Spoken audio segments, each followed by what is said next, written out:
हाँ जी, अस्सलाम वालेकुम भाई। बड़ी खुशखबरी लेके आ चुका हूँ आप लोगों के लिए। आज मैं आपको इस वीडियो में बताऊंगा जिन खवातीन को भी ये स्टेटस आता है कि आपका डायनामिक रजिस्ट्री में इंदराज हो चुका है, उन खवातीन को 13,500 मिलेंगे। जी हाँ दोस्तों, आपको कैसे 13,500 मिलेंगे?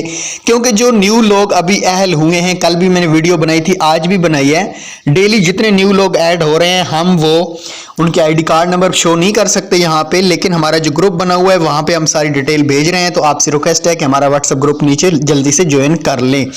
तो भाई जिन खवातीन को भी ये स्टेटस आ रहा है, अगर उनका पीएमटी स्कोर 32 से कम है, नादरा की तरफ से कोई भी इशू नहीं है, उनके नाम पे कोई गाड़ी, मोटरसाइकिल, बिजली का बिल, इजी लोड, या उनके सरकारी हस्बैंड मुलाजिम नहीं है, या उनका पासपोर्ट नहीं है, तो ऐसी तमाम खवातीन को मैं कन्फर्म करना चाहता हूं कि आप जनवरी में 13,500 रुपए की रकम वसूल कर सकती हैं बगैर किसी टेंशन के।